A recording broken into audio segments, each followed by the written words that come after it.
اعوذ باللہ من الشیطان الرجیم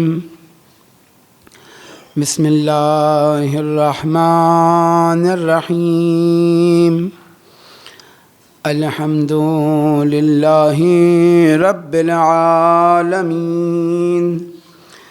الذی لا یبلغ مدحتہ القائلون ولا يحصي نعماءه العادون ولا يؤدي حقه المجتهدون ثم الصلاة والسلام على أشرف الأنبياء والمرسلين حبيبنا وحبيب إله العالمين ابو القاسم محمد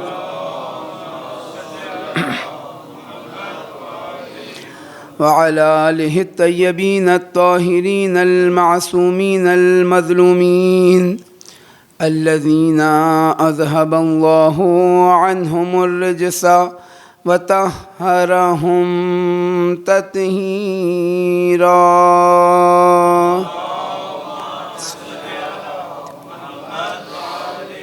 لا سيما بقية الله الأعظم إمام زماننا روحي وأرواح العالمين لتراب مقدمه الفدا.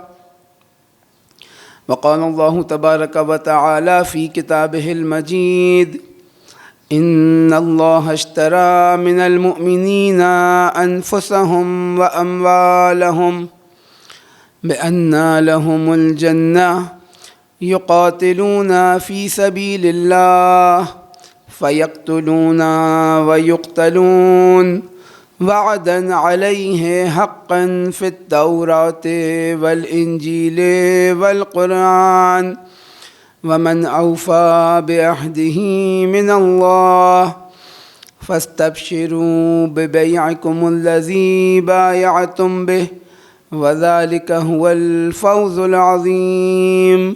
صدق اللہ العلی العظیم. درود بھیجیے گا بر محمد و آل محمد.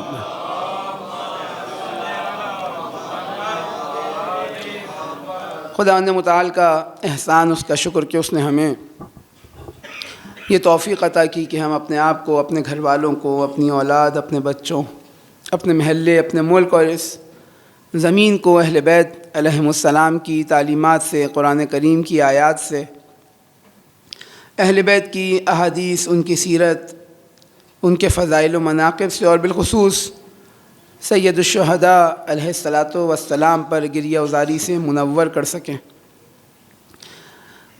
نبرد حق و باطل کے درمیان جنگ، ایک معرکہ، اس کے ذیل میں اس آیت کو سرنامہ کلام قرار دیتے ہوئے چند عرائض آپ کے سامنے بیان کیے. خداوند متعال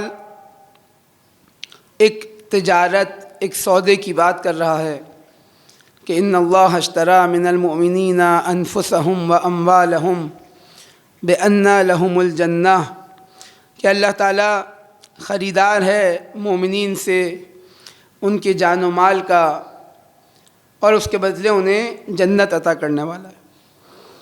یقاتلون فی سبیل اللہ، یہ مومن کون ہیں؟ کہ جو اللہ کی راہ میں قتال کرتے ہیں، اللہ کی راہ میں جنگ کرتے ہیں. فیقتلون ویقتلون، یہ قتل ہوتے بھی ہیں اور قتل کرتے بھی ہیں. اور پھر خداوند متعال فرما رہا ہے کہ اس سودے کی، اس تجارت کا یہ جو وعدہ اللہ تعالیٰ نے دیا، یہ خداوند متعال نے یہ پکا وعدہ توریت، انجیل اور قرآن میں بھی بیان کیا، اور یقیناً سب سے زیادہ اپنے وعدوں کو وفا کرنے والی ذات پروردگار عالم کی ذات ہے. بیان ہوا کہ یہ جو انسان، جب وہ اعتقادات جو بارہا اس نے بچپن سے سنے، کتابوں میں پڑھے، اگر وہ اس کے وجود کا حصہ نہ بنے تو نتیجہ یہ نکلتا ہے کہ یہ اپنے جان و مال کو اپنا سمجھنے لگتا ہے. اور جب اپنا سمجھنے لگتا ہے یا اس دنیا کو حقیقت جاننے لگتا ہے، آخرت پر اس کے ایمان میں کمزوری واقع ہوتی ہے، تو اب جب امتحان کا وقت آتا ہے تو یہ اپنے جان و مال کو قربان کرنے سے گریز کرتا ہے۔ ایک خوف اس کے وجود پر طاری ہوتا ہے کہ کہیں ایسا نہ ہو کہ جو اس کی چیز ہے وہ اس سے چھن جائے اور یہ فقیر ہو جائے، نابود ہو جائے، فنا ہو جائے۔ یہ خوف انسان کو بہت سارے مراحل میں ہم دیکھتے ہیں کہ اگر اولیاء الہی کے مقابل کسی تحریک کو ہم کامیاب ہوتا دیکھیں، ظاہری طور پر دشمنان اسلام کو، لشکر کفر کو، لشکر نفاق کو ائمہ علیہم السلام کے سامنے ہم طاقتور دیکھیں، تو ایک بنیادی وجہ جو ہمیں نظر آتی ہے وہ جان اور مال کا خوف ہے۔ آپ دیکھیں کہ سید الشہداء علیہ السلام جب اپنے سفیر جناب مسلم ابن عقیل کو کوفے کی جانب روانہ کرتے ہیں، اور حالات یہ ہیں، فضا یہ ہے کہ جناب مسلم ابن عقیل کی بیعت ہزاروں لوگ کر لیتے ہیں۔ جب بیعت ہو جاتی ہے اور وہ خط لکھتے ہیں سید الشہداء علیہ السلام کو کہ کوفہ آمادہ ہے، کوفہ تیار ہے، آئیں، کوفہ آپ کے استقبال کے لیے تیار ہے، منتظر ہے آپ کا۔ حالات تبدیل ہوتے ہیں۔ حالات کیسے تبدیل ہوتے ہیں؟ عبید اللہ ابن زیاد آتا ہے کوفے میں بطور حاکم، اس کے آنے کی وہ داستان آپ کے ذہنوں میں ہے۔ لیکن ایک اور منظر کہ مسجد کوفہ آتا ہے اور آنے کے بعد تمام کوفے کے بزرگوں کو، تمام قبائلی سرداروں کو بلا لیتا ہے۔ بلانے کے بعد ان کے سامنے یزید کا خط پڑھواتا ہے، یعنی خود ممبر پر بیٹھ جاتا ہے مسجد کوفہ کے، وہ جو اس کا درباری موجود ہے وہاں، وہ یزید کا خط پڑھنا شروع کرتا ہے کہ بھائی، جس کے اندر یہ خطاب ہے کہ اب میں نے تمہارا گورنر، تمہارا حاکم کوفے میں عبید اللہ ابن زیاد کو قرار دیا۔ جیسے ہی وہ خطبہ پڑھتا ہے اور اس کے بعد یزید کی جانب سے تمام لوگوں کو سلام کیا جاتا ہے، یعنی اس خط کے ایک حصے میں یزید سلام کر رہا ہے تمام وہ جو حاضرین موجود ہیں وہاں پر ان کو۔ اب کوفے والے بیٹھے سن رہے ہیں۔ جیسے ہی یہ سلام کرتا ہے کوفے والے جواب نہیں دیتے، اب خاموشی سے سن رہے ہیں۔ ایک مرتبہ ابن زیاد کو طیش آتا ہے اور کہتا ہے کہ دیکھو، میں تم سب کی شکلیں پہچان رہا ہوں، تمہیں شرم نہیں آتی کہ تمہارا امیر، تمہارا حاکم تم کو سلام کر رہا ہے اور تم جواب نہیں دے رہے؟ ایک اس انداز میں گفتگو کرتا ہے کہ سارے کے سارے ایک زبان ہو کر اب وہ دوبارہ حکم دیتا ہے کہ اب دوبارہ امیر کا نامہ ابتدا سے پڑھو۔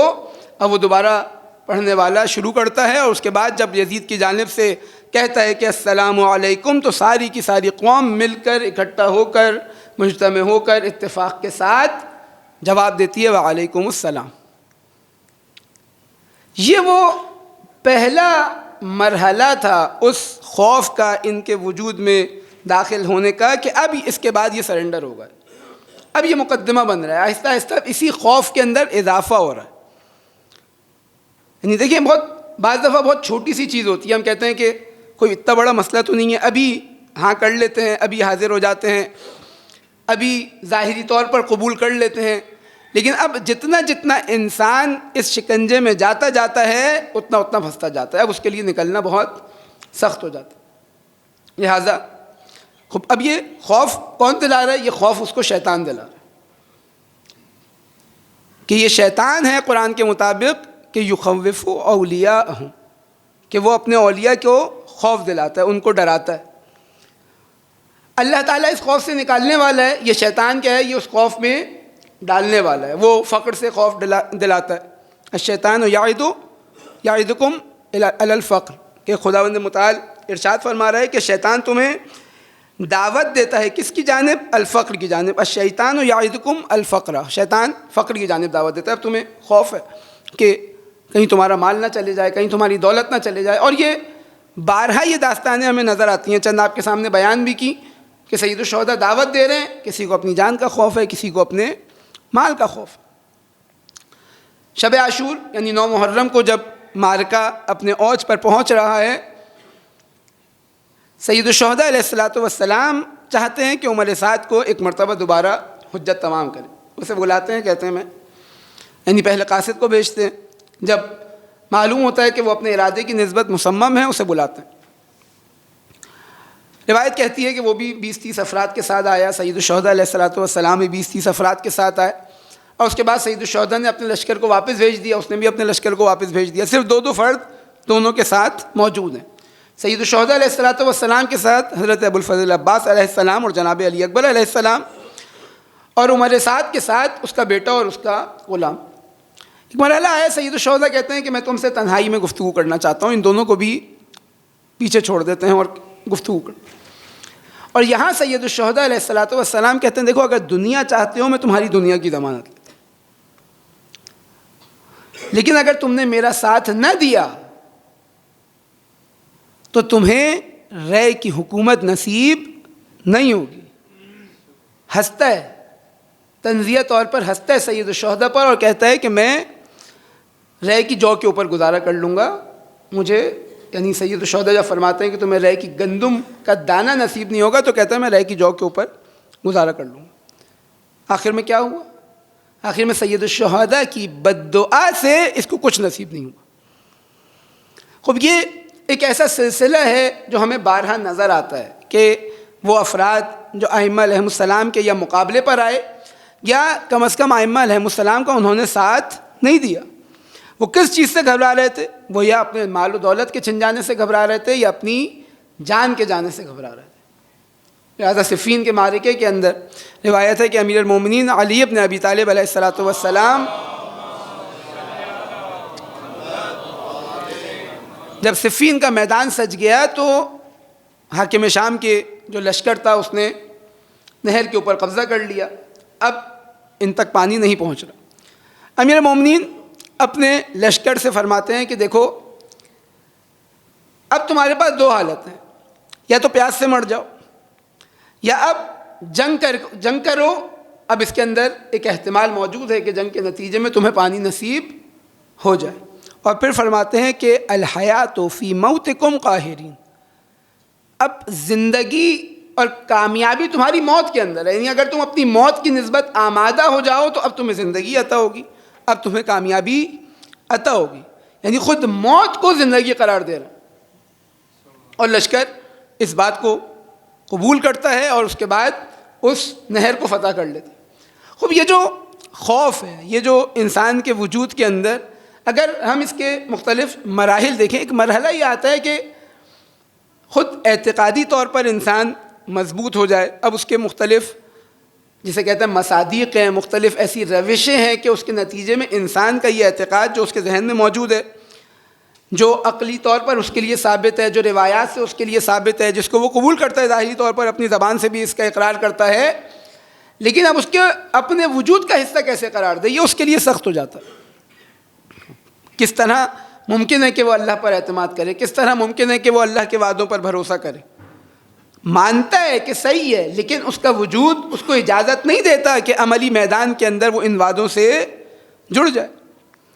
ایک مرحلہ ایسا ہے جو ہمیں بعض قوموں کے اندر نظر بھی آیا کہ دیکھو جب کسی قوم کے پاس, کسی شخص کے پاس اگر کھونے کے لیے کچھ نہ ہو تو اب اسے کسی چیز کا خوف نہیں ہوتا. آپ دیکھیں یمن کی مثال ہمارے سامنے موجود ہے. 14-15 سال تمام امت مسلمہ نے مل کر کفار و مشرکین کی حمایت سے لاکھوں لوگوں کو یمن کے اندر قتل کیا. اس کے بعد کیا ہوا؟ وہ سرنڈر ہوئے نہیں, مارنے والے سرنڈر ہوئے, مارنے والے پیچھے ہٹے. اور اب حق اور باطل کا کوئی معرکہ ہو, یعنی میں شاید یہ کہا جا سکے کہ اس جنگ سے قبل کم از کم کہ شاید ایران میں ایسے افراد ہمیں نظر آتے تھے کہ جو شاید تھوڑا سا جھکجھکائیں جو مسئولین کی سطح کے اوپر بھی, لیکن یمن وہ کہتے تھے ہمارے پاس اب کھونے کو کچھ نہیں ہے. 14-15 سال تم نے اتنا مارا, ہمارے پاس نہ کھانا ہے, نہ پینا ہے, نہ ٹیکنالوجی ہے, کچھ بھی نہیں ہے.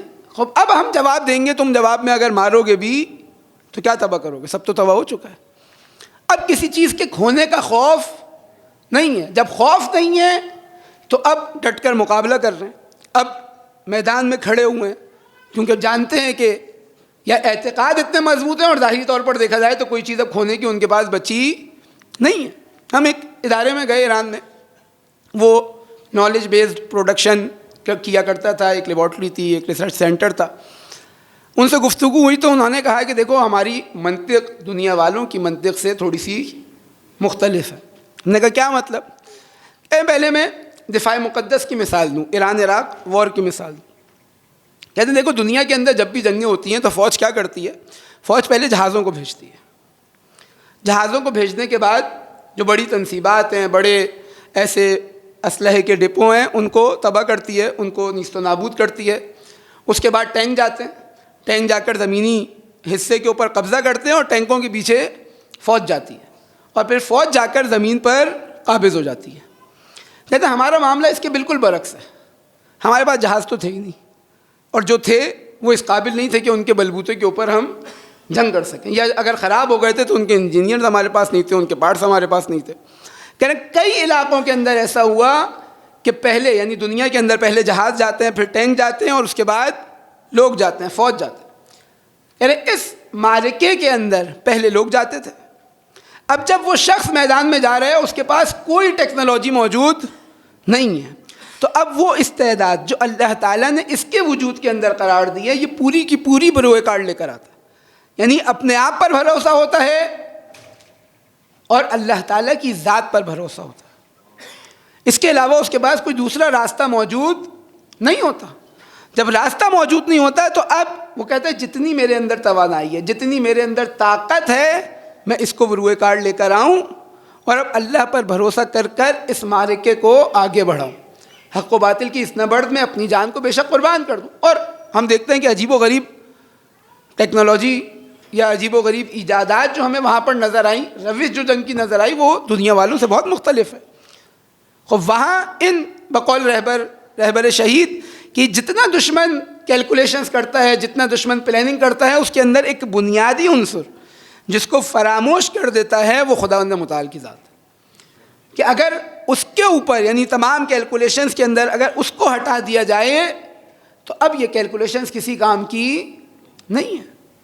اور اگر جتنی پلاننگ کر لی جائے یا پلاننگ کے اندر کوئی نقص ہو، ٹیکنالوجی کے اندر کوئی نقص ہو، تو اب اگر اس کی ذات کے اوپر بھروسہ ہے تو وہ اطمینان عطا کرتا ہے، وہ دلوں میں سکون عطا کرتا ہے. هو الذی انزل السکینۃ فی قلوب المؤمنین.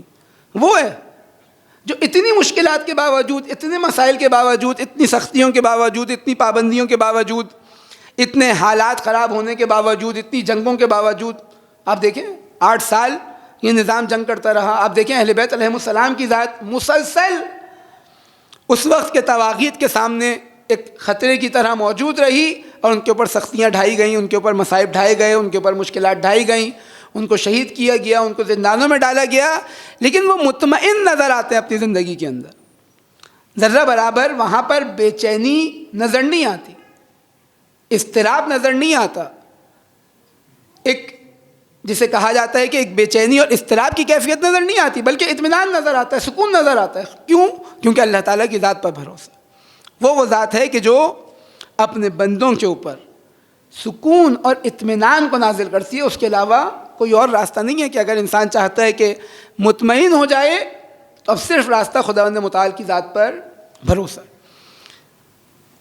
اور یہ خود اس کی مثال بھی ہمارے سامنے آج موجود ہے. خود میں کیونکہ کافی عرصہ ہو گیا پاکستان میں تھا، میرے گھر والے ایران میں موجود تھے. یہ جو 100 دن سے زائد ایک ٹائم پیریڈ گزرا اور ابھی بھی جاری ہے، اس کے اندر تقریباً 40 دن مسلسل اس ملک کے اوپر حملے کیے گئے. آپ یقین کریں کہ اتنا اطمینان تھا، یعنی پوری دنیا سے ہمیں کالز آتی تھی مجھے مثال کے طور پر، بھائی کیا ہے، گھر والوں کو کیا کوئی مشکل تو نہیں ہے، فلاں وہاں پہ کیا حالات ہیں، لیکن ہم یہاں پر بے چین تھے، وہ وہاں پر مطمئن تھے. اور جو افراد اس دور کے اندر، اسی ٹائم پیریڈ کے اندر وہاں انہوں نے وزٹ کیا، وہاں زیارت کے لیے گئے، آپ ان سے جا کے معلوم کریں، یعنی اتنا سکون، اتنا اطمینان کہ گویا کوئی جنگ ونگ کی خبر نہیں ہے. بلکہ ساری قوم جو ہے وہ راتوں میں باہر نکلتی ہے، راتوں میں باہر نکلنے کے بعد جنگ کی حمایت میں بیانات دیتی. ہاں وہ بے چین ہوئے کب؟ جب انہیں لگا کہ ہم اپنے خطوط سے، اپنے جو ہماری ریڈ لائنز ہیں ان سے کہیں پیچھے نہ ہٹ رہے ہو. اب وہاں پر اطمینان تھوڑا سا کم ہوا کہ کہیں ایسا نہ ہو کہ ہم اللہ کے دین سے، اللہ کی بتائے ہوئے بارڈر سے، اللہ کی بتائی ہوئی ریڈ لائن سے پیچھے ہٹ جائیں. بے چینی وہاں پر انسان کو آنی چاہیے. اضطراب وہاں پر ہونا چاہیے کہ کہیں ایسا نہ ہو کہ یعنی جس طرح جو خوف ہے، خدا نے متعال کہہ رہا ہے کہ دیکھو یہ تمہیں ڈرا رہا ہے، شیطان تمہیں ڈرا رہا ہے، شیطان اپنے اولیاء کو ڈرا رہا ہے، لیکن اگر تم مومن ہو تو اس سے نہ ڈرو بلکہ مجھ سے ڈرو، میری حدود کو کراس نہ کرو، حدود اللہ کو کراس نہ کرو۔ لہٰذا یہ جب خدا نے متعال ان وعدے کو، اس تجارت کو، اس ایک سودے کو جو جس کے بارے میں اصحاب نے کہا کہ بہترین سودا ہے، ہم اس سے کم پر راضی نہیں ہوں گے، جب اس وعدے کو بیان کیا، سودے کو بیان کیا، تو خداوند متعال کہہ رہے دیکھو یہ میرا وعدہ ہے۔ اور اب خداوند متعال کے وعدے کا مطلب کیا ہے کہ اب میرے اس اعتقادات کے اندر، میرے اس ورلڈ ویو کے اندر، میرے تصور کائنات کے اندر، کیونکہ اللہ قدرت مند ہے، واحد کمال، واحد قدرت مند ذات اگر ہے تو وہ اللہ تعالیٰ کی ذات ہے، لہذا اب میں پریشان نہیں ہوتا، اللہ کے وعدوں پر اعتماد رکھتا ہوں۔ اور جب اس نے کہا کہ وہ نصرت عطا کرے گا تو مجھے یقین ہوتا ہے کہ وہ نصرت عطا کرے گا۔ اب اس نصرت کی شکل کیا ہوتی ہے؟ خب یہ لازمی نہیں ہے، ایسی جگہ سے عطا کرے گا جس کا میں گمان بھی نہیں کر سکتا تھا۔ اب یہ اس کا مرحلہ ہے، میرا کام کیا ہے کہ میں اپنی ذمہ داری کو ادا کروں، میرا کام یہ کہ میں اس سکون اور اطمینان کی کیفیت کے ساتھ اپنی ذمہ داری کو ادا کروں۔ خب یہ نمبر دو حق و باطل، نمبر دو حق و باطل، یہ حق و باطل کا معرکہ جو اس وقت سے لے کے آج تک جاری ہے، اس کے اندر اگر ہمیں ایک جانب حق کے ساتھ نہ دینے والے افراد نظر آئے تو وہاں اسی جان اور مال کا خوف ہے، اور اگر حق کا ساتھ دینے والے افراد نظر آئے تو وہ اسی جان اور مال کو اہل بیت علیہم السلام کی راہ میں لٹانے والے نظر آئے۔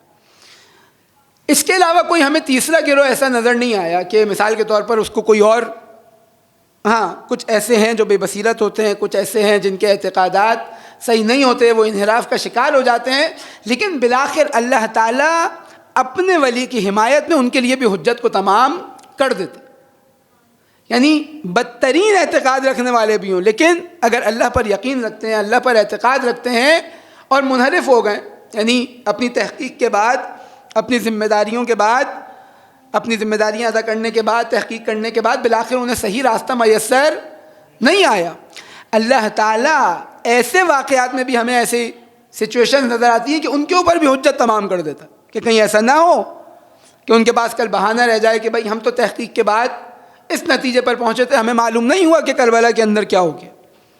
لہٰذا میں ایسی شخصیات، ایسے افراد نظر آتے ہیں، خود اس کیونکہ کربلا معیار ہے، لہٰذا تمام معیارات، تمام مختلف سچویشن ہمیں کربلا کے اندر نظر آ رہی ہیں، بوڑھے کربلا میں نظر آ رہے ہیں، جوان کربلا میں نظر آ رہے ہیں، بچے کربلا میں نظر آ رہے ہیں، مختلف مکاتب فکر سے سید الشہداء علیہ الصلوۃ والسلام کی بارگاہ میں لوٹنے والے افراد ہمیں کربلا میں نظر آ رہے ہیں، جناب وہب کلبی نظر آ رہے ہیں، جناب زہیر نظر آ رہے ہیں۔ خوب یہ افراد وہ تھے کہ جن کا سابقہ مکتب اہل بیت پر نہیں تھا، لیکن نظر آ رہے ہیں۔ خوب ایسے ہی دو بھائی کربلا کے اندر ہمیں نظر آتے ہیں جو آخر وقت روایت کہتی ہے کہ سید الشہداء زخمی حالت میں، یعنی اب تمام کے تمام اصحاب شہید کر دیے گئے، اب تمام کے تمام بنی ہاشم شہید کر دیے گئے، سید الشہداء موجود ہیں اور سید الشہداء بھی زخمی ہیں۔ ایک مرتبہ یہ دو بھائی جو خارجی ہیں، جو نہروانی ہیں، جو خوارج میں سے، اور ان کا نعرہ وہی نعرہ تھا لا حکم الا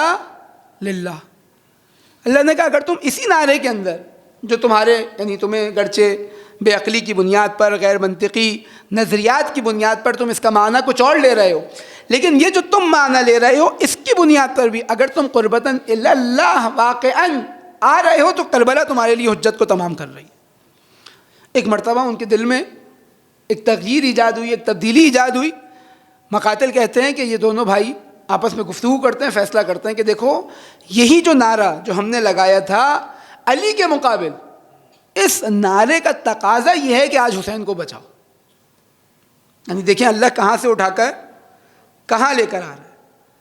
اگر واقعاً خلوص ہے، میرے لیے راستہ فراہم نہیں ہے، میرے لیے حجت تمام ہو گئی ہے لیکن نتیجہ نہیں مل رہا، مجھے سمجھ نہیں آ رہا حق اور باطل کہاں پر ہے، لیکن خلوص اگر ہے، واقعاً خلوص ہے، ایک دفعہ میں راہ فرار اختیار کرتا ہوں، ایک دفعہ میں اپنے آپ کو بچاتا ہوں، بچانے کی بات نہیں ہو رہی، میں خلوص کے ساتھ اللہ تعالیٰ کی بارگاہ میں گڑ گڑاؤں، اس سے مانگوں کہ مجھے یہ آج حق اور باطل میں حق اور باطل سمجھ نہیں آ رہا، میرے لیے معیار کو واضح کرے، تو اللہ تعالیٰ دل میں انسان کے اس راستے کو فراہم کر دیتا ہے۔ یہ دونوں آئے. آنے کے بعد جو رجز بلند کیا اس کے اندر بھی لا حکم الا للہ کا ہی نعرہ بلند کیا, اور آئے اور سید الشہداء علیہ الصلوۃ والسلام کے دفاع میں اپنے آپ کو قربان کر دیا. دیکھیے کہاں سے کہاں خداوند متعال. جناب حر کی مثال ہمارے سامنے, یہ اتنی عجیب و غریب مثالیں کربلا ہمیں دے رہی ہے کہ کوئی انسان یہاں پر آ کے نہیں کہہ سکتا کہ میرے اوپر حجت تمام نہیں ہو رہی. نہیں, اہل بیت علیہ السلام نے اپنا مال لٹا دیا, اہل بیت علیہ الصلوۃ والسلام نے اپنی جان لٹا دی, اہل بیت کا ساتھ دینے والوں نے اپنی جان و مال کو لٹا دیا. کس لیے؟ تاکہ مجھے نجات عطا کر سکے, مجھے کمال عطا کر سکے, مجھے سعادت تک پہنچا سکیں. اب یہ ہمارے لیے معیار دے رہے ہیں اہل بیت بارہا, جو ہمیں متوجہ کر رہے ہیں کربلا کی جانب کہ دیکھو عید آئے سید الشہداء کی زیارت پڑھو, روز عرفہ آئے سید الشہداء کی زیارت پڑھو, ہر مہینے کے آغاز میں, ہر مہینے کے وسط میں, ہر مہینے کے اختتام میں, ہر شب جمعہ روز جمعہ سید الشہداء کی زیارت پڑھو, اربعین پر سید الشہداء کی زیارت پڑھو, مختلف مناسبتیں حتیٰ بعثت پر سید الشہداء کی زیارت پڑھو, اور مختلف مراحل, مختلف مناسبتیں ہیں جہاں پر حکم دیا گیا کہ دیکھو کربلا کو یاد رکھو. کیوں؟ کیونکہ کربلا تمہیں زندگی عطا کرتی ہے, کربلا تمہیں نجات عطا کرتی ہے, کربلا تمہیں معیار دیتی ہے کہ ہر دور کے اندر جب حق اور باطل تمہارے لیے مشتبہ ہو جائیں, تم سمجھ نہ پاؤ کہ حق کہاں پر ہے باطل کہاں پر ہے, اگر کربلا کی جانب رجوع کرو گے اللہ تعالیٰ تمہارے لیے اس مرحلے کو واضح کر دے گا. کیونکہ باقی ائمہ کی اگر زندگی دیکھیں تو ہمیں وہاں پر اتنے شبہات نظر آتے ہیں, اتنے پیچیدگیاں نظر آتی ہیں کہ اب ہر جگہ ان کو معیار نہیں بنا سکتے ہر کسی کے لیے. آپ دیکھیں بہت سارے سید الشہداء کے علاوہ جو دیگر ائمہ ہیں, ان کے قاتلین, ان کے دشمن, اس دور کے طواغیت, آپ آج تک لوگوں کے لیے ثابت کرتے آ رہے ہیں کہ یہ باطل پر تھے, اہل بیت علیہ السلام حق پر تھے. لیکن کربلا ایک ایسا معیار ہے, یہ چند سالوں سے گرچہ ایسے پست فطرت انسان نمودار ہونا شروع ہوئے جنہیں کربلا بھی سمجھ نہیں آئی. وہ اب یزید کی وکالت کرنے لگ جاتے ہیں, وہ یزیدی لشکر کی وکالت کرنے لگ جاتے ہیں. لیکن ایک سالم فطرت انسان آپ کو کہیں نظر نہیں آئے گا جو کربلا کے بارے میں مشتبہ ہو, کربلا کے بارے میں شش و پنج کا شکار ہو. لہٰذا معیار کس کو قرار دیا؟ معیار کربلا کو قرار دیا, معیار دیگر جنگوں کو قرار نہیں دیا, معیار کربلا کو قرار دیا. اور جب کربلا کو معیار قرار دیا تو اس کا مطلب کیا ہے کہ دیکھو اب تم نے جب بھی تم حق اور باطل کے درمیان پریشان ہو, جب بھی تمہیں حق کے لیے قربانی کا جذبہ تمہارے اندر کم ہو, جب بھی کسی اللہ تعالیٰ کے راہ میں قتال, اللہ تعالیٰ کی راہ میں جنگ, اللہ تعالیٰ کی راہ میں اپنے مال و جان کو قربان کرنے کا تمہیں خوف آ رہا ہو, تو کہاں رجوع کرو؟ کربلا کی جانب رجوع کرو. دیکھیں اہل بیت علیہ السلام یہ جو بار بار تکرار کر رہے ہیں کربلا کربلا کربلا, زیارت کو نہ بھولو, کربلا کو نہ بھولو, سید الشہداء کی زیارت کو نہ بھولو, مختلف مناسبتوں پر حکم دے رہے ہیں سید الشہداء علیہ السلام کی زیارت کا, سید الشہداء علیہ السلام کی زیارت کا. یہ کس لیے؟ بغیر کسی ہدف کے. کہا نہیں صرف یہ کہ تم گریہ کرو گے تو تمہارے گناہ پاک ہو جائیں گے اور زندگی کے اندر تمہیں سید الشہداء کا یہ دین, سید الشہداء کی یہ تعلیمات, سید الشہداء کی یہ جنگ تمہیں کوئی فائدہ نہیں پہنچائے گی. کہا نہیں, جب تعلیمات دے رہے ہیں, جب اتنی تاکیدات کر رہے ہیں, تو اس تاکید کا مطلب یہ ہے کہ یہ مرحلہ اتنا اہم مرحلہ ہے کہ تمہیں زندگی کے اندر اس مرحلے سے مرحلے میں رجوع کرنا پڑے گا. اور یہ ہمارے لیے یعنی بالکل واضح اور روشن ہونا چاہیے, جس طرح خود سید الشہداء علیہ الصلوۃ والسلام کا فرمان ہے, ایک دفعہ درود بھیجے مولا کی ذات پہ باآواز بلند.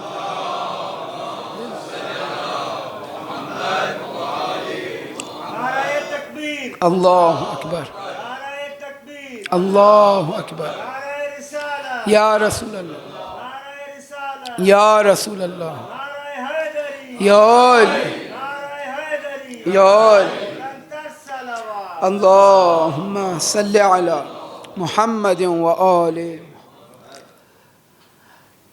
یہ سید الشہداء علیہ الصلوۃ والسلام کی یہ تحریک, یہ نہضت انسان معیار قرار دے. جس طرح سید الشہداء فرماتے ہیں کہ لی فیکم اسوہ, کہ دیکھو میری ذات کے اندر تمہارے لیے نمونہ عمل ہے, میری ذات کے اندر تمہارے لیے اسوہ ہے. خود سید الشہداء کی ذات, سید الشہداء کے اصحاب کی ذات, سید الشہداء کے ان معیارات جو سید الشہداء نے مدینے سے کربلا تک دیے, انسان غور کرے, فکر کرے, سوال کم از کم اس کے ذہن میں ایجاد ہو. کل خداوند متعال کی بارگاہ میں, کل امام عصر کی بارگاہ میں جا کر کم از کم جواب دے سکے کہ میں نے کوشش کی تھی اس راہ کو طے کرنے کی, مجھے جواب نہیں مل سکا. اگر جواب واقعاً نہ مل سکا ہو، لیکن کربلا وہ معیار ہے کہ سارے جواب مل جاتے ہیں۔ ایک ایسا معیار دے کر جا رہے ہیں، ایسا اصول دے کر جا رہے ہیں کہ اب کوئی یہ نہیں کہہ سکتا کہ میرے اوپر حجت تمام نہیں ہے۔ نہیں، فرماتے ہوئے جا رہے ہیں کہ دیکھیں موت کب اچھی ہے، زندگی کب بری ہے، معیار دے کر جا رہے ہیں کہ فرماتے ہیں کہ انی، ایک دفعہ درود بھیجیے گا محمد والے محمد،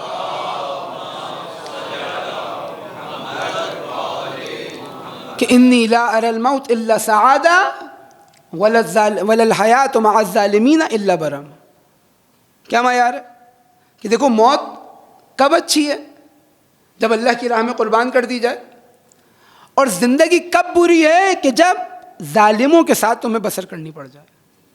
دیکھیں یہ سید الشہداء کا ایک ایک قول، سید الشہداء کا ایک ایک فرمان عجیب و غریب ہے، جو ہمیں یعنی انسان تصور کرے کہ روز عاشور دنیا والوں یعنی اپنے اصحاب کو درس دیتے ہوئے یا خود دشمن کو درس دیتے ہوئے بیان کر رہے ہیں کہ دیکھو یہ دنیا ہمیشہ رہنے والی نہیں ہے، اپنی زندگی کے اندر تقوی اختیار کرو، اپنی زندگی کے اندر اللہ تعالیٰ کے وعدوں پر اعتماد کرنا سیکھو۔ یہ درس روز عاشور خطبے کے اندر ارشاد فرما رہے ہیں، کیونکہ جانتے ہیں کہ اگر موت کا خوف ان کے دل سے نکل گیا، اگر جان و مال کا خوف ان کے دل سے نکل گیا، اگر یہ اللہ کے وعدوں پر اعتماد کرنے لگ جائیں تو کبھی یہ دشمن کا ساتھ نہیں دیں گے، بلکہ یہ آئیں گے حق کے لشکر کی طرف۔ لہذا فرمایا کہ دیکھو میرے لیے موت سعادت سے کم نہیں ہے، میرے لیے موت سعادت ہے، میں موت کو سعادت دیکھ رہا ہوں، اور ایسی زندگی جو ظالموں کے ساتھ گزارنی پڑے اس کو ننگ اور آڑ سمجھتا ہوں۔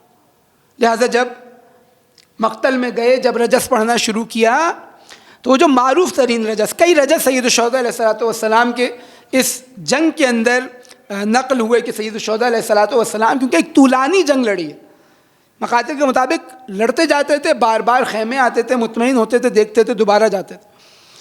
ایک طولانی جنگ سید الشہداء علیہ السلام نے لڑی۔ وہاں جو معروف ترین رجس سید الشہداء علیہ السلام کا مقاتل بیان کرتے ہیں وہ یہ کہ الموت اولا من رکوب العار والعار اولا من دخول النار، کہ دیکھو موت زیادہ اچھی ہے اس بات سے کہ تم جہنم کی آگ کو اپنا لو، بہتر ہے کہ مر جاؤ، بہتر ہے کہ قتل ہو جاؤ۔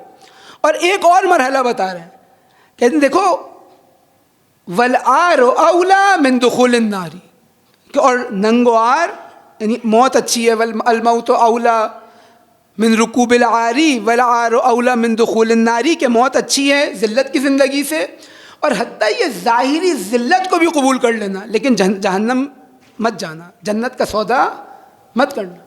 ظاہری ذلت کو قبول کرنے کا، ظاہری ذلت کیا یعنی دنیا والوں کے سامنے انسان بعض دفعہ پشیمان ہو جاتا ہے، آپ دنیا والوں کے سامنے جاتے ہیں، بعض دفعہ وہ معیارات جو الہی معیارات ہیں ان کے اوپر طنز کیا جاتا ہے، ہنسا جاتا ہے، کہا جاتا ہے کہ دیکھو ہماری بات نہیں مانی تھی، کیا نتیجہ نکلا۔ کل جو آپ کے سامنے آیت پڑھی کہ ان کے اصحاب، ان کے جاننے والے، ان کے دوست احباب، ان کے بھائی ان سے یہ کہتے ہیں کہ دیکھو اگر ہماری بات مان لیتے، ان جنگوں میں نہ جاتے، ان فتنہ و فساد کا حصہ نہ بنتے، ظلم و ستم کا قول ان کے ظلم و ستم کی مخالفت نہ کرتے، نتیجہ کیا نکلتا کہ تم زندہ رہتے۔ خب یہ بعض دفعہ جب اللہ کی راہ میں انسان قدم بڑھاتا ہے، نتیجہ یہ نکلتا ہے کہ بعض دنیاوی معیارات کے مطابق وہ ذلیل و رسوا ہو جاتا ہے، اس کی توہین ہوتی ہے۔ لیکن وہ اس توہین کو سید الشہداء کہتے ہیں کہ اس توہین کو بھی برداشت کر لو، لیکن یہ نہ ہو کہ تم اپنی عزت بچانے کی خاطر، ظاہری عزت بچانے کی خاطر، جو در حقیقت وَلِلَّهِ الْعِزَّةُ وَلِرَسُولِهِ وَلِلْمُؤْمِنِينَ کہ اللہ تعالیٰ کی عزت ہے، رسول اللہ کی عزت ہے، مومنین کے لیے عزت ہے، اس کے علاوہ کسی اور کی عزت نہیں ہے، تم ظاہری طور پر ان توہین سے بچنے کے لیے، اس تذلیل سے بچنے کے لیے اپنے آپ کو جہنم کی آگ میں دھکیل دو، کہا نہیں۔ اور یہ ہمیں نظر آتا ہے، یعنی بہت ساری جگہوں پہ یہ نظر آتا ہے کہ دنیا والے ہم سے کیا کہیں گے، خود ان مراحل کے اوپر بھی نظر آتا ہے، ائمہ علیہ السلام کی زندگی میں بھی نظر آتا ہے کہ ان کے اصحاب، ان کے بظاہر چاہنے والے آنے کے بعد یہ تقاضا کرتے ہیں کہ دیکھیں میں یہ برداشت نہیں کر سکتا کہ میرا قبیلہ میری اس طرح توہین کرے، میرے گھر والے مجھے یہ طعنے دیں، لہذا میں آپ کا ساتھ نہیں دے سکتا۔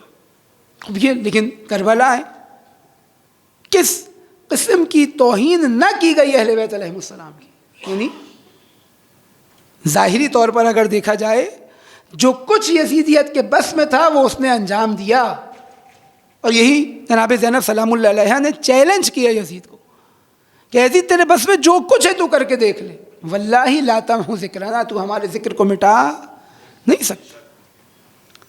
اور اس نے جتنا اس کی توانائی تھی، جتنا اس کے بس میں تھا، اس نے کیا۔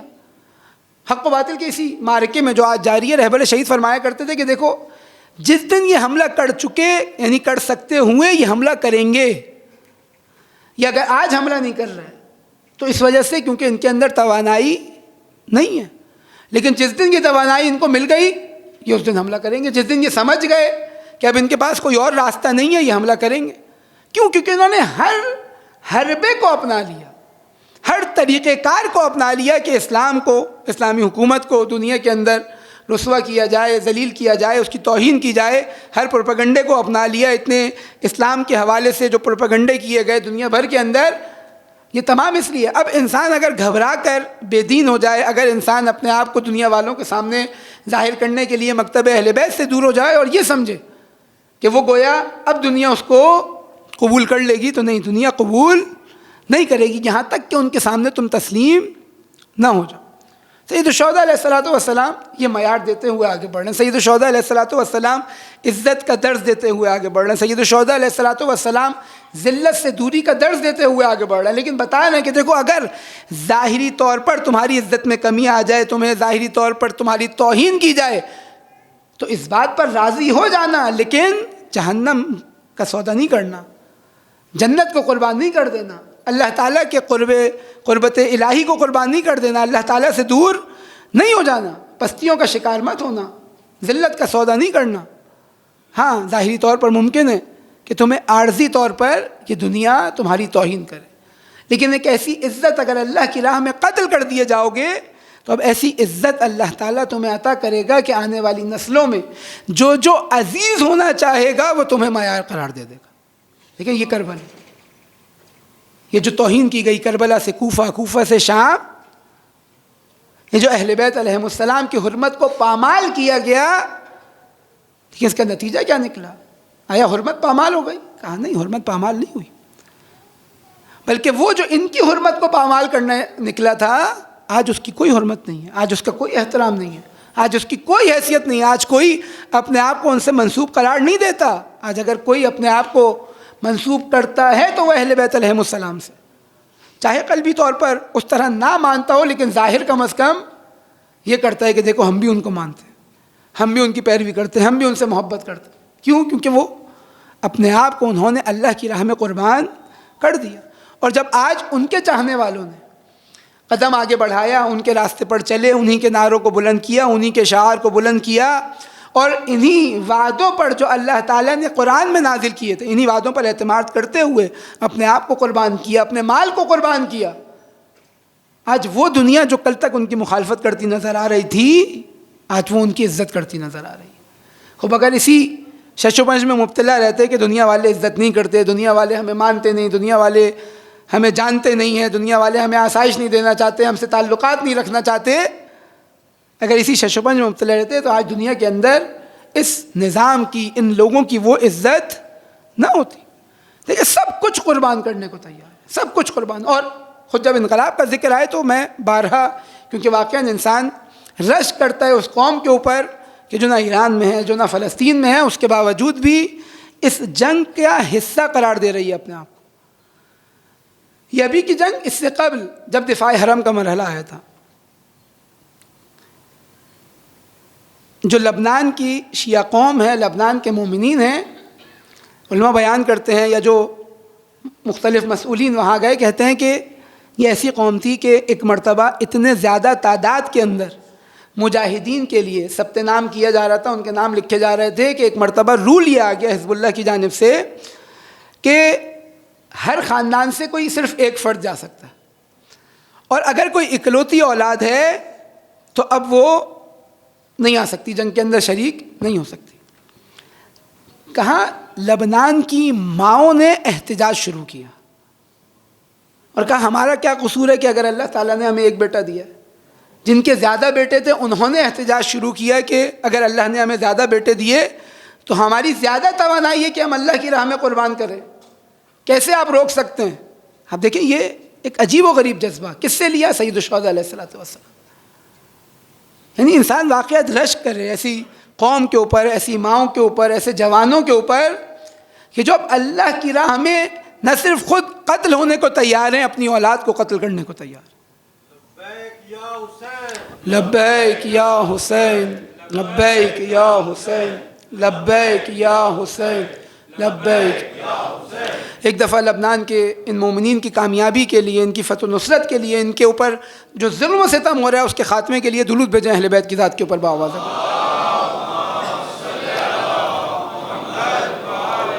خوب یہ جذبہ کہاں سے لیا؟ یہ جذبہ کربلا سے.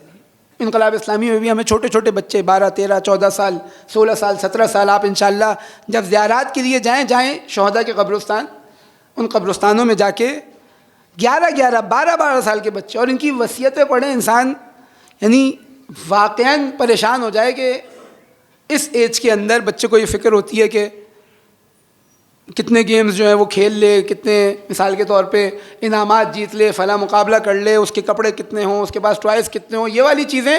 اور ان کے بیانات ایسے، ان کی جو وصیت نامے ہیں شہداء کے جن کے بارے میں امام خمینی وصیت کر کے گئے کہ دیکھو اگر چاہتے ہو کمال کی جانب آگے بڑھو تو ان شہداء کی وصیتوں کو پڑھو. یعنی یہ چھوٹے چھوٹے بچے کہاں سے سیکھا؟ کربلا سے سیکھا. صرف میں ایک واقعہ آپ کو بیان کروں اور ربط مسائل. ایک بچہ ہے 12 13 سال کا، جب یہ حق و باطل کا یعنی یہ دفاع مقدس کا جب معرکہ ہوا، رہبر شہید صدر تھے، یہ آتا ہے اور آنے کے بعد ان کے جو پریزیڈنٹ ہاؤس تھا وہاں پر اس کے باہر ایک شور شرابہ شروع کر دیتا ہے، دار و قطار رونا شروع کر دیتا ہے کہ مجھے آیت اللہ خامنہئی سے ملاقات کرنی ہے. اب وہ گارڈ بیچارے کہتے ہیں کہ بھائی یہ بچہ، ظاہر سی بات ہے سیکیورٹی کے معاملات ہیں، حالات جنگ کے حالات ہیں، صدر صاحب بھی بہت زیادہ مصروف ہیں. اب یہ بچہ ضد پہ اڑا ہوا ہے، انہوں نے اگنور کرنا شروع کیا، بولا کہ روئے گا 1 گھنٹہ 2 گھنٹہ، اس کے بعد بالآخر یہ چلا جائے گا. خیر یہ کھڑا رہا، اس کی بھی ہمت تھی، اس کی بھی استقامت تھی، یہ کھڑا رہا، یہ پیچھے نہیں ہٹا، یہاں تک کہ رہبر شہید کی گاڑی آتی ہے. جب وہ آتی ہے وہ دیکھتے ہیں کہ بھائی یہ 2-4 فوجیوں کو اپنے گرد جمع کر کے ایک ہنگامہ مچایا ہوا ہے. وہ اترتے ہیں، آ کے پوچھتے ہیں کیا ماجرا ہے. تو فوجی بتاتے ہیں کہ بھائی یہ آپ سے ملنے کا خواہش مند ہے اور ہم نے اتنا سمجھایا اور مختلف بہانوں سے ٹالا لیکن یہ ہلنے والا نہیں ہے. چلو میں بات کرتا ہوں. تو کہتے ہیں کہ میں نے ترکی میں بات کی، یعنی خود ان کی زبان آذری اور ترکی زبان ہے.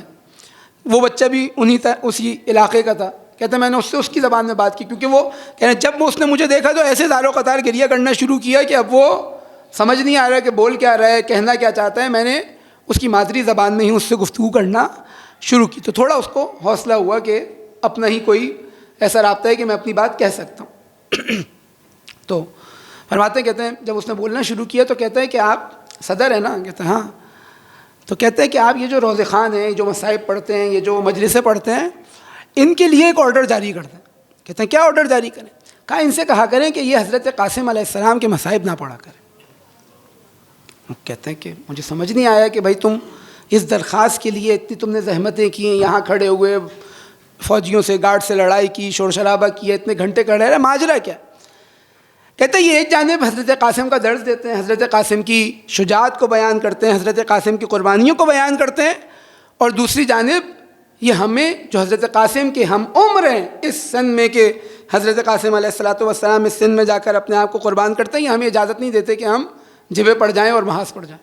لہٰذا آپ ان سے بولیں یا یہ مصائب ختم کر دیں یا یہ مصائب نہیں پڑھا کریں.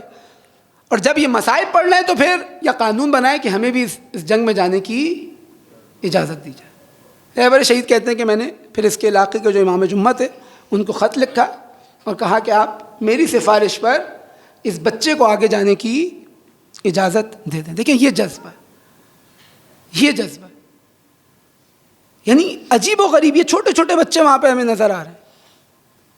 خوب آپ بہشت زہرا مختلف ان قبرستان میں جائیں، واقعاً دیکھیں ان کی قبروں کے اوپر ان کی ایج لکھی ہوتی ہے، 12 سال 13 سال 12 13 سال کے کم ہے لیکن 16 17 سال یہ ہمیں فراوان مقدار میں نظر آئیں گے. کمانڈرز لشکر کے 19 19 20 20 سال کے بچے ہیں. خوب یہ کہاں سے لیا؟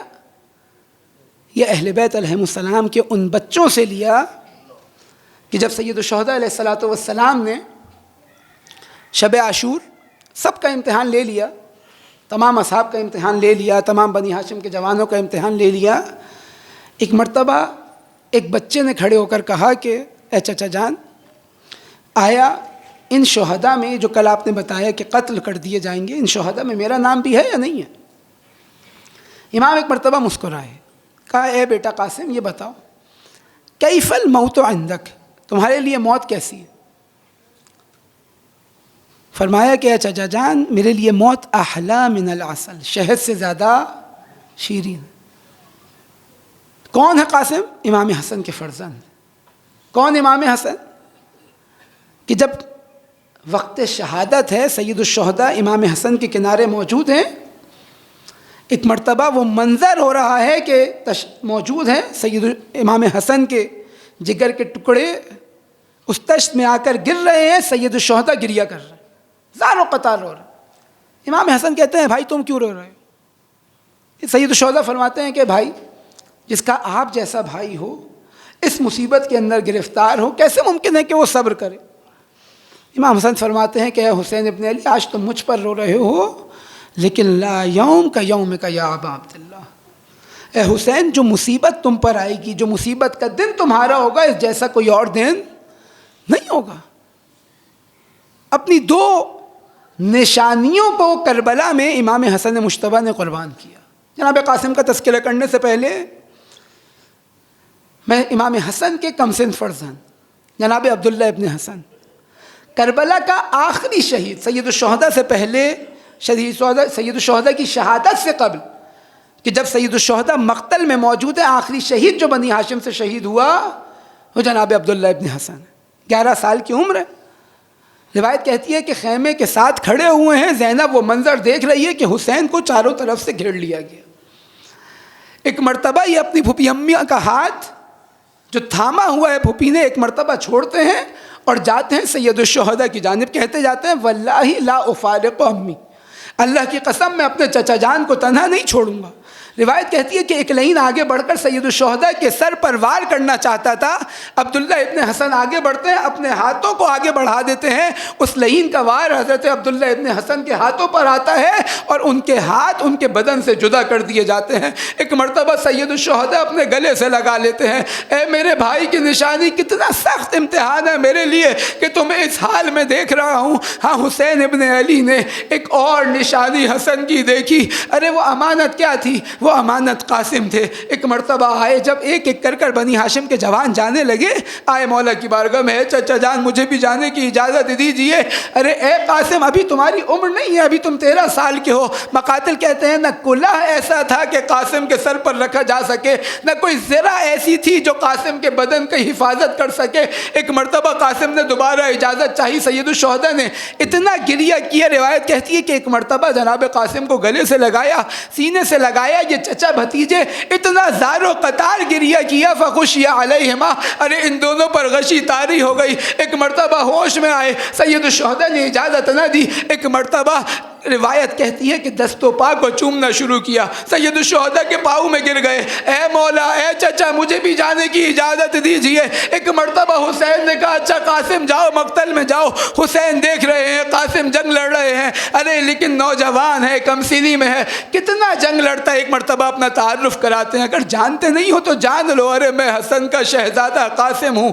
عمر سعد کہتا ہے کہ میں نے دیکھا کہ ایک مرتبہ زینب کے خیمے سے ایک بچہ الوداع کرتے ہوئے نمودار ہوا، جس کا چہرہ ایک آدھے چاند کی مانند تھا، جس کا چہرہ تھا اس طرح تھا کہ اتنا نورانی تھا کہ گویا آدھا چاند نمودار ہوا ہو۔ اس کے سر پر امامہ بندہ تھا، کلہ نہیں تھی، اس کے بندے کفش کھلے ہوئے تھے، وہ اس حال میں گھوڑے پر سوار تھا کہ اس کے پاؤں گھوڑے کے بند سے آ کر جڑ نہیں رہے تھے۔ ایک مرتبہ میں نے دیکھا کہ میں ایک لعین آگے بڑھا، کہا میں اس بچے کو قتل کروں گا۔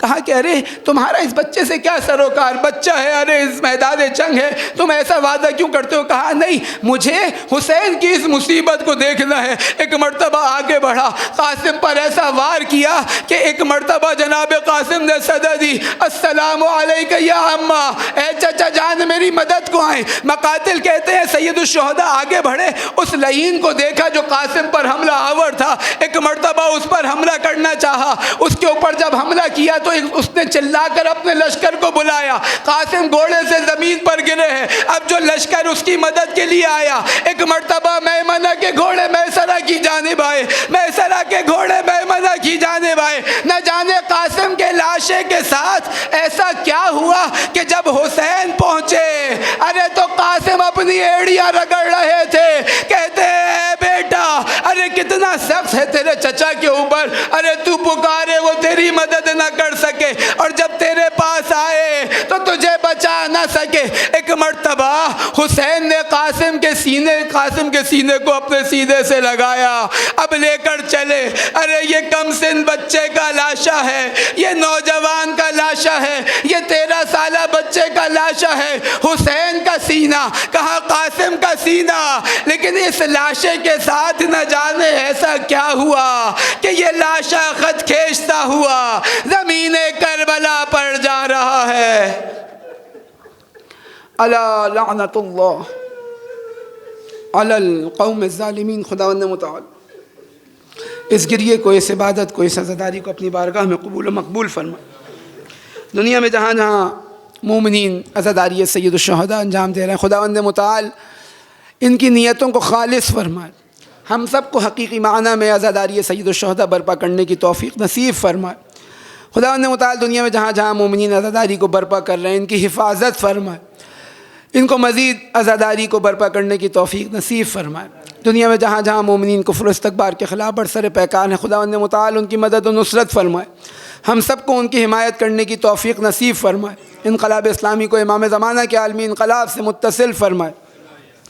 دنیا میں جہاں جہاں استکبار، تکفیری قوتیں، صہیونی قوتیں اسلام کے خلاف، تشیع کے خلاف، مسلمانوں کے خلاف سازشیں کر رہی ہیں، ظلم و ستم کر رہی ہیں، خداوند متعال ان کی سازشوں کو انہی کی جانب پلٹا دے، ہم سب کو ان کے ظلم و ستم کے خلاف صدائے احتجاج بلند کرنے کی توفیق نصیب فرمائے، امام زمانہ کے ظہور میں تعجیل فرمائے، ہمارا شمار امام کے اعوان و انصار میں فرمائے، ہماری عاقبت ان کی راہ میں شہادت نصیب فرمائے۔ ربنا تقبل منا انک انت السمیع العلیم برحمتک یا ارحم الراحمین۔